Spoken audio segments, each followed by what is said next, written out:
कोई लौटा दो मेरे बीते हुए दिन, मोदी लौटा दो मेरे बीते हुए दिन, बॉम्ब वाले दिन वो मेरे टेरर वाले दिन, मोदी लौटा दो मेरे डर वाले दिन। मोदी जी, कल आई थिंक अब रिजल्ट आ जाएगा, उसके बाद पता लग जाएगा कि आप हार रहे हैं या जीत रहे हैं। इंडिया तो हार चुकी है ऐसा लग रहा है मुझे, और भारत में पहली बार ऐसा लग रहा है कि सैकड़ों कुत्ते एक शेर को हराने के लिए क्या क्या कर सकते हैं। ठीक है, जो एक खुजली वाल इतने दिनों से इंडिया के साथ नहीं था वो भी अब उसके साथ हो चुका है। खैर, आपके लिए मैंने एक खत लिखा है, आपके भलाई के लिए और देश की भलाई के लिए। क्या दिन थे वो। दिवाली से पहले एक बॉम्ब फटता था, लोग मरते थे, पॉपुलेशन इक्वल होती थी। माँ बोलती थी बेटा बाद में मार्केट जाना, वरना बम में चला गया तो क्या होगा। क्या दिन थे वो। सफदरजंग लाजपत नगर मार्केट में वो जूस वाले की दुकान पे जूस पीना, और फिर एक दिन भॉम भॉम भॉम करके वो जूस वाले की दुकान के परकच्छे उड़ गए और बस वो दुकान उड़ गई। और अब आज भी हम उस दुकान को मिस करते हैं। क्या दिन थे वो। रामलीला मैदान का यूज़ होता था, लोग धरना करते थे, फिर एक इटली वाली आंटी बोलती थी कि टेलीकास्ट बंद कर दो वरना लाइसेंस रद्द होगा। फिर लाइव टेलीकास्ट पे एक दाढ़ी वाले बाबा को मारा जाता था और वो दाढ़ी वाले बाबा लड़की का भेष बना के भाग जाया करते थे। असल में असली कंटेंट तो वही होता था। ये सारे के सारे आज जो भी चलते फिरते ये टिकटॉक पे रील बनाते हैं, अपने आप को व्लॉगर कहते हैं, आप लोगों को तो असली कंटेंट वहीं से मिलता। एक सिंपल फार्मूला था, एक नेहरू बिकम्स खान बिकम्स जमाई बिकम्स गांधी एंड उनकी फैमिली पे उंगली उठाओ और बस कंटेंट ही कंटेंट। कभी दिल्ली से तो कभी मुंबई से तो कभी पूना से तो कभी किसी हिंदू मंदिर से। क्या दिन थे वो दिन अच्छे थे एक्चुअली। अभी तो नौकरी के बाद भी घर का जीवन भी सरकारी नौकरी जैसा लगता है। आराम ही आराम, डर लगता ही नहीं है, और लगे भी क्यों। डर लगे तो कंप्लेंट कर दो, ट्विटर कर दो, सब वायरल। पहले डर लगता था तो लोग सोते थे, अब आराम होता है तो लोग सरकार को ट्रोल करते हैं और गांधी परिवार की जय जय करते हैं। मोदी जी प्लीज़, वो दिन ज़्यादा अच्छे थे। आप जो लोगों के लिए इतना कर रहे हो वो सब लोग रिजर्व में लगे हुए हैं, सब के सब अमरनाथ यात्रा या तो किसी बॉम्ब ब्लास्ट या किसी जगह पे उड़ने वाले थे जिनको आपने बचा लिया, और वो जो आज जो बच गए हैं वो आपकी कदर ही नहीं कर रहे। अब आप बताओ इंडिया की पॉपुलेशन क्यों बढ़ रही है। लोग मरते ही नहीं हैं। आपने इतने सारे एम्स जो बना दिए, लोग पढ़ पढ़ के आईआईटी से इतने सारे बाहर जा रहे हैं। आपने जमाई बाबुओं को आतंकवादी बताकर एनकाउंटर शुरू कर दिया, तो अब वो भी नहीं होता। आपने कोविड में देश की 40% पॉपुलेशन को बचा लिया कसम से, और ये वही लोग हैं जो फ्री में कोविड सेंटर में आकर खाना खाते थे और फिर कोविड सेंटर को ही गाली देते थे। और वहीं पे मफलर वाले लोगों ने राजमा का पानी देकर दिल्ली के लोगों को बेवकूफ़ बनाया, और फिर भी दिल्ली के लोग केजरीवाल और राहुल गांधी करते रहते। शर्म है तुम लोगों के ऊपर। क्यों करा सर आपने ये सब। अब पॉपुलेशन इतनी बढ़ गई है कि अब लोग बाहर विदेश जा रहे हैं, और कुछ तो विदेश से ही अपना एक देश मांग रहे हैं। आपने तो सुना ही होगा। उनकी भी जनता इतनी होगी कि क्या कर सकते हैं, इंडिया में तो जगह है नहीं। वैसे जैसे इंडिया में होता है, जिस एरिया में एक तरीके के लोगों की पॉपुलेशन मेजॉरिटी में होती है तो उस जगह पे उन लोगों का कब्जा हो जाता है, होता है ना। तो ये ज़्यादा पॉपुलेशन वाले लोग उस विदेश जाकर ही वहाँ के लोगों से अपना देश क्यों नहीं मांगते, हमसे क्यों मांग रहे हैं। मुगलों ने भी तो यही किया, इंडिया को कनाडा समझ के आते रहे, फिर पर्शिया और अफगानिस्तान को थोड़ी ना बोला कि अपना एक अलग सा देश दे दे। इंडिया को ही अपना देश बना लिया, और बनाया तो बनाया भाई साहब, जन्म स्थान भी अपना ले लिया और 4000 लोगों के हाथ काट दिए। अब हाथ काटे या सर, वो तो गांधी बाबा ही जाने। वैसे मोदी जी, जन्म स्थान से भी याद आया, क्या मिल गया आपको ये करके। देश का सर्वोच्च परिवार तो राम को मानता ही नहीं है, और फिर एक जर्मनी वाले भैया के हिसाब से तो आपने पैसे बर्बाद कर दिए हैं। आजकल की जेनजी जनरेशन तिलक लगाने पर बोलती है कि कितना रिलीजियस हो गया है, पर जो बचपन से ही टोपी और पगड़ी पहने हुए हैं उनके ऊपर कोई कुछ नहीं बोलता।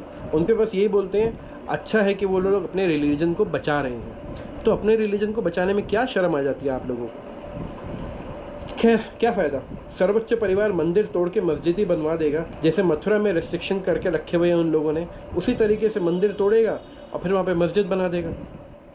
कश्मीर की उन सुंदर वादियों को खून से रंग देगा और फिर गांधी परिवार बोलेगा उनको रहने दो वैसे ही, ये उनका देश है।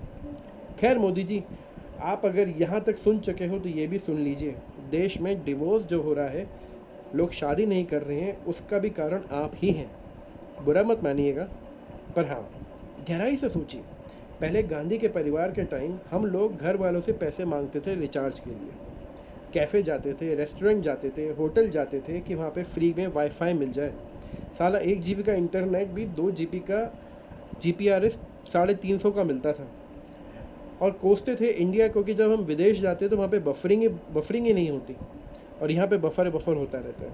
तो उस 1 GB का इंटरनेट से हम सोच के स्काइप पे कॉल किया करते थे अपनी गर्लफ्रेंड को, अपनी फ्रेंड्स को, और इंटरनेट ख़त्म हुआ तो टॉपअप करवा लिया 100 रुपये का, 5 MB 50 MB, और 5 मिनट का आई लव यू बोला और फिर कॉल ख़त्म।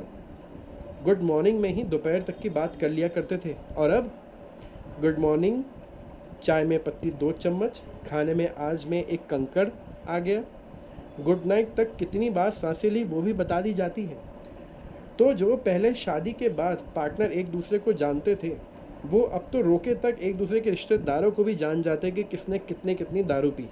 तो आप बताइए मोदी जी, ये आपके कारण नहीं हो रहा है तो किसके कारण हो रहा है? इतना डेवलपमेंट जो कर दिया आपने, टेक्नोलॉजी का, सड़कों का।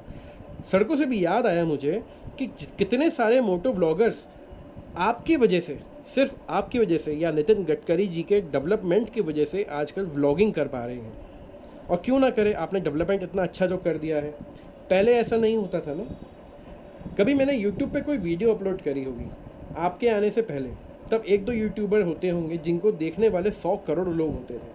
अब बच्चा नर्स की गोद में बाद में आता है, उसके यूट्यूब का मोनेटाइजेशन पहले हो जाता है। अब 100 करोड़ चैनल को देखने के लिए 100 करोड़ लोग ही आपस में लड़ते रहते हैं कंटेंट के लिए, लाइक, सब्सक्राइब, शेयर, बस। खैर, हम इतने हिपोक्रेट तो नहीं हैं कि आपकी वजह से ये डेवलपमेंट से कमाई करे, जैन सी खुद को बोले और आपको गाली दें। वैसे यहाँ पे एक और बात बताना चाहूँगा कि तकरीबन 400 मोटो व्लॉगर्स हैं इंडिया में जो पॉपुलर हैं। अगर आपने रोड नेटवर्क नहीं बनाया होता तो वो सब देश को गाली और विदेश में खुशहाली की चर्चाएं कर रहे होते। आपने एक अनपढ़ आदिवासी को भी यूट्यूबर बना दिया, पर फिर भी ये थैंकलेस जॉब। खैर, आप ही को मुबारक, कितना थैंकलेस जॉब करते हैं आप। वैसे एक रंगीन चैनल भी है जो न्यूज़ चैनल बन चुका है, उसने भी शुरुआत यूट्यूब से ही करी थी और आज जाना माना न्यूज़ चैनल है। सुनने में आया है कि वो भी आपको कुछ ज़्यादा पसंद नहीं करता। नहीं चाहिए भाई ऐसा डेवलपमेंट। NCERT की बुक्स में पढ़ाया जाता था कि India is under developed nation, वो ज़्यादा अच्छा था। सिंपल लाइफ थी, लोग इंडिया को ताजमहल से, कूड़े कचरे से और 1 महीने में 2-3 बॉम्ब ब्लास्ट से जानते थे। वो ठीक था एक्चुअली। अभी तो लोगों को खुद को हिंदू बोलने में लगता है कि वो आपका भक्त हैं। देखिए, वैसे भी कांग्रेस आएगी, सॉरी, गांधी परिवार आएगा, तो वो जो आपने उनके स्विस बैंक का नुकसान किया है वो हमसे ही लेंगे, तो उसमें इंडिया अंडर डेवलप तो हो ही जाएगा। और नहीं भी हुआ तो मणिशंकर अय्यर और राहुल भैया तो है ही, वो चाइना और पाकिस्तान को 2-3 स्टेट्स देकर देश को नेपोटिज्म वाली कुर्सी पे बिठा देंगे। तो प्लीज़ आप मोदी जी हमको वो दिन लौटा दीजिए, आप थक गए होंगे। रहने दीजिए हम लोगों का वो सपना कि हम ऐसा सोचें कि कभी इंडिया ऑक्यूपाइड पाकिस्तान हो, इंडिया ऑक्यूपाइड चाइना हो। लोग POK को गांधी परिवार का घर प्रसाद मानते हैं तो मानने दीजिए। थैंक्स, एक भारतीय जो आपके काम की सराहना तो करता है पर गांधी परिवार के कामों को आज समझता है। सही थे वो लोग जो बॉम्ब ब्लास्ट टेररिस्ट अटैक में मरवा दिया करते थे और निंदा बोल के बच जाया करते थे।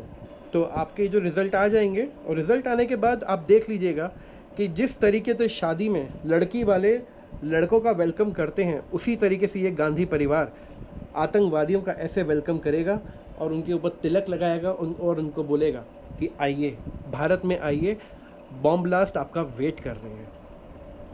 जय हिंद।